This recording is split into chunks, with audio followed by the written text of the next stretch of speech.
Bismillahirrahmanirrahim. Assalamualaikum warahmatullahi wabarakatuh. Video ini saya buat untuk menyelesaikan tugas mata kuliah pengantar wawasan teknologi dengan dosen pengampuh Ahmad Sulaiman SKM MKS. Perkenalkan, saya Rahmia dengan NIM B1B124049. Di sini saya akan mempresentasikan dengan judul Manusia dan Teknologi. A few moments later.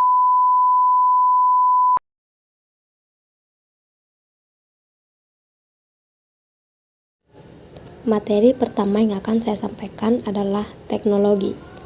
Teknologi adalah berbagai keperluan serta sarana berbentuk aneka macam peralatan atau sistem yang berfungsi untuk memberikan kenyamanan serta kemudahan bagi manusia. Teknologi berasal dari kata teknologia, bahasa Yunani.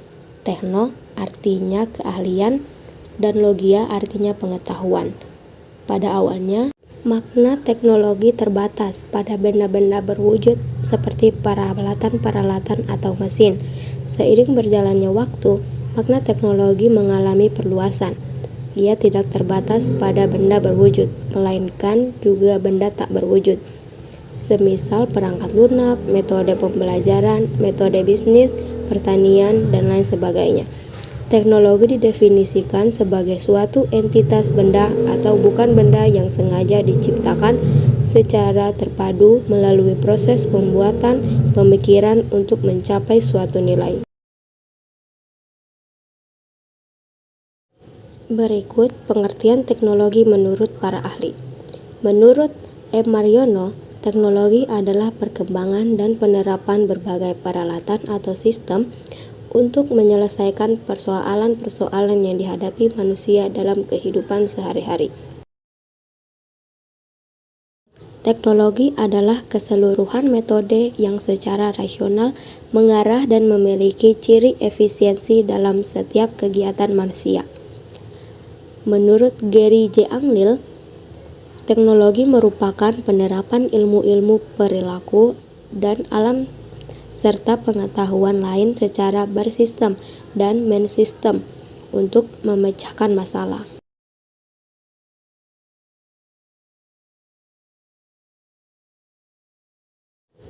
Teknologi adalah alat ampuh yang dapat menjadikan pendidikan menjadi bermakna dan menarik bagi guru maupun siswa.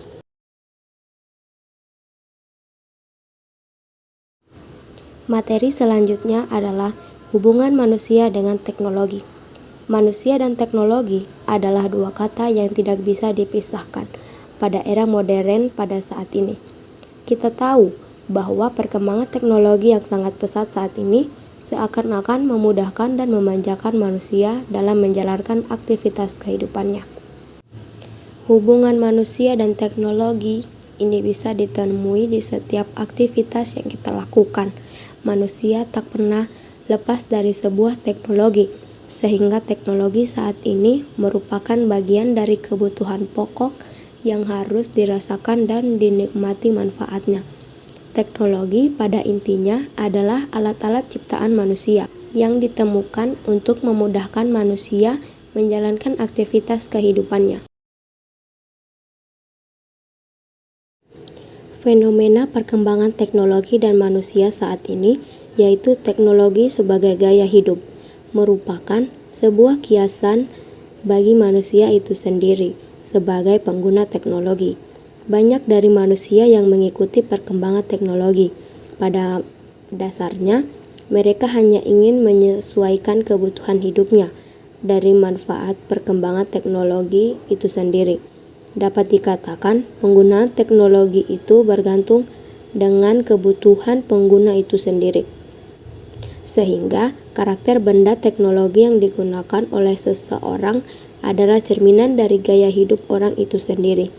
Tetapi masih banyak juga manusia yang hanya menggunakan teknologi tidak hanya karena kebutuhannya, tetapi karena gengsi agar tidak dicap sebagai manusia yang tidak ketinggalan zaman, atau bahkan hanya ingin memiliki benda-benda teknologi yang kini sedang menjadi tren, sehingga ia hanya ikut-ikutan untuk menggunakan dan memanfaatkan alat teknologi tersebut. Materi selanjutnya adalah dampak positif teknologi. Dampak positif teknologi sangat luas dan berimplikasi pada berbagai aspek kehidupan manusia.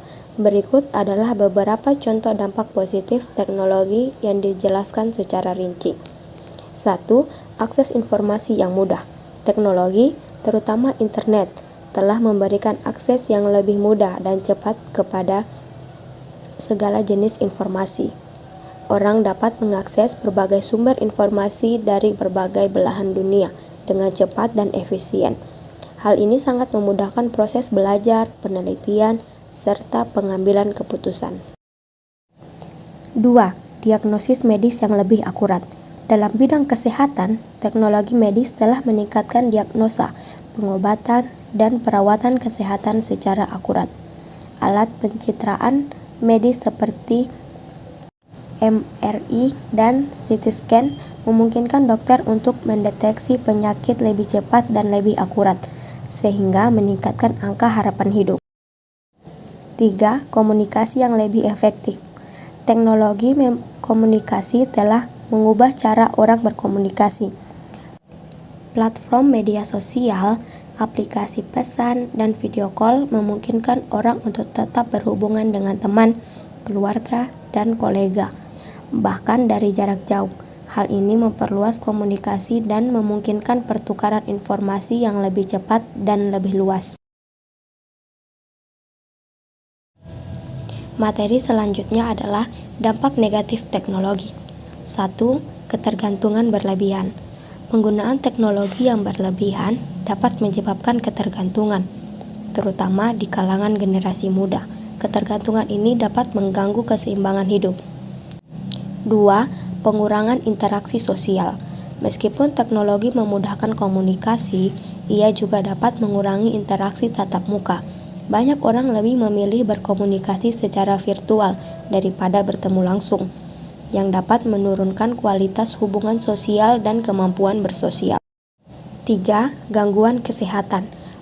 Penggunaan perangkat teknologi yang berkepanjangan dapat menyebabkan berbagai masalah kesehatan seperti kelelahan mata, gangguan tidur, nyeri leher dan punggung, serta bermasalah postur tubuh. 4.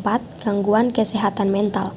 Paparan terus-menerus terhadap media sosial dapat menyebabkan gangguan kesehatan mental seperti kecemasan dan depresi akibat perbandingan sosial yang tidak sehat.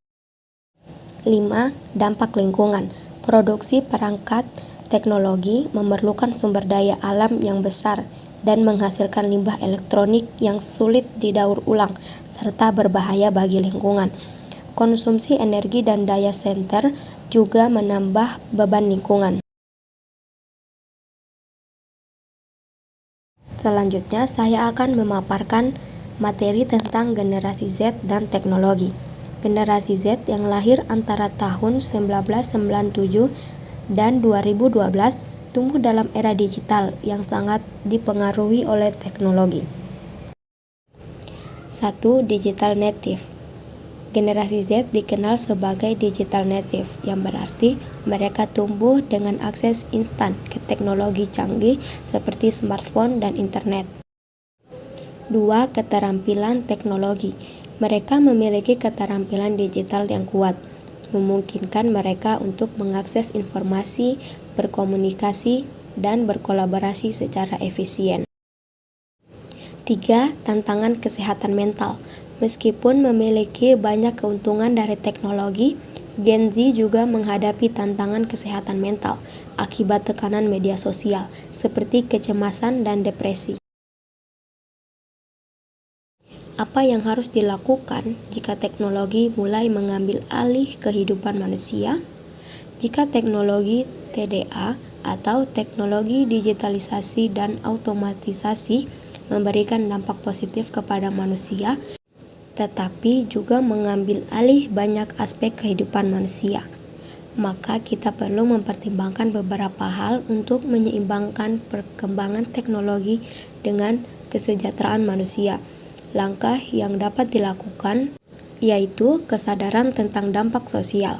Teknologi harus berkembang dengan memperhatikan dampaknya terhadap hubungan sosial dan kualitas hidup manusia. Kita harus memastikan bahwa teknologi tidak menciptakan ketergantungan atau mengurangi keterlibatan manusia dalam interaksi sosial yang sehat. Kesimpulan yang dapat saya sampaikan dari makalah saya ini adalah teknologi dan manusia tak akan pernah bisa dipisahkan. Manusia selamanya akan tetap membutuhkan teknologi dalam memudahkan aktivitasnya. Manfaat dari teknologi akan bisa dirasakan apabila manusia itu sendiri bijak dalam menggunakannya. Sehingga teknologi yang harus berkembang kelak mungkin akan terus membawa kehidupan peradaban manusia yang lebih maju dari era sekarang yang kita alami. Dan bahkan mungkin dengan teknologi-teknologi kelak yang belum ditemukan, hal yang saat ini belum tentu bisa kita lakukan sebagai manusia. Mungkin saja suatu saat bisa kita lakukan atas manfaat dari sebuah penemuan teknologi. Teknologi perlu ada di setiap kelas dan dikuasai setiap siswa dan guru, karena ini adalah pena dan kertas zaman ini. Dan inilah lensa kita untuk merasakan banyak hal di dunia. David Warlick.